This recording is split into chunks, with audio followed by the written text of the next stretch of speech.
Ready start.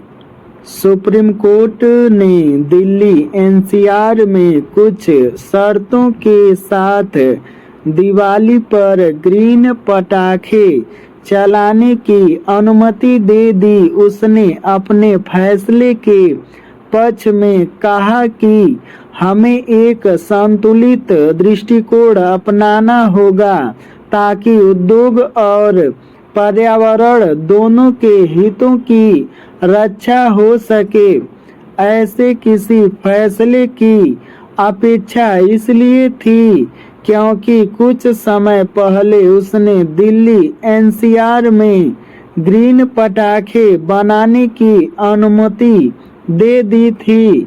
Supreme court के फैसले से ग्रीन पटाखे चलाने की अनुमति चाहने वाले उत्साहित होंगे, लेकिन पर्यावरण प्रेमी चिंतित होंगे।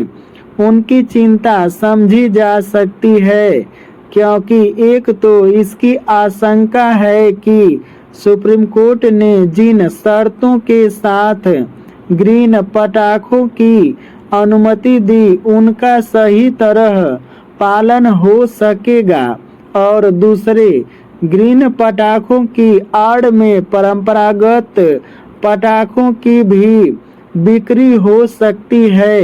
यह ठीक है कि सुप्रीम कोर्ट ने इसकी पड़ताल करने को कहा है कि ग्रीन पटाखों की ही बिक्री हो, लेकिन इसमें संदेह है कि यह काम सही तरह हो सकेगा। ग्रीन पटाखों की अनुमति इस कारण दी गई कि वे पर्यावरण को कहीं कम प्रदूषित करते हैं, लेकिन यह कहना कठिन है कि जिस गुणवत्ता के ग्रीन पटाखे बनते और बिकते हैं वे वास्तव में पर्यावरण हितैषी होते हैं।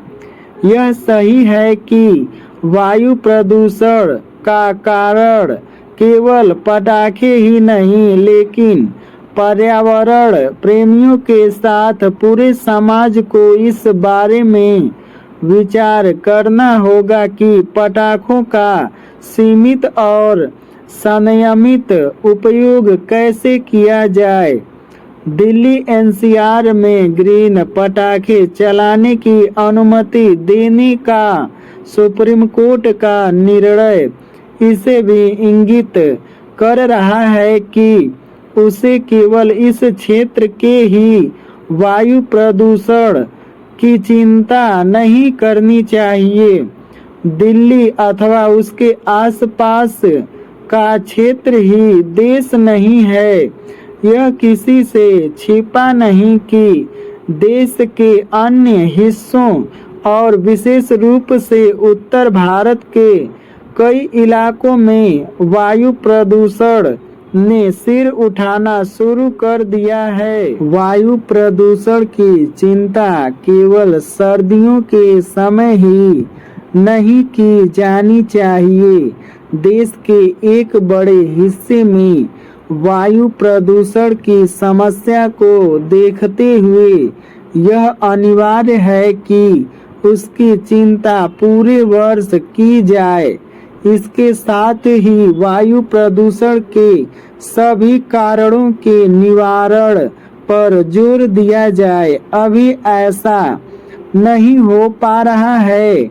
वायु प्रदूषण के लिए कभी पराली को जिम्मेदार समझ लिया जाता है तो कभी पटाखों को। वायु प्रदूषण के अन्य कारणों में वाहनों का उत्सर्जन, सड़कों एवं निर्माण स्थलों से उड़ने वाली धूल और कल कारखानों का उत्सर्जन भी है। सर्दियों में कूड़ा करकट के साथ पत्तियों को जलाने का सिलसिला भी कायम हो जाता है। अच्छा यह होगा कि प्रदूषण के सभी कारणों के निवारण के लिए सतत प्रयत्नशील रहा जाए और उसमें समाज की भी भागीदारी हो।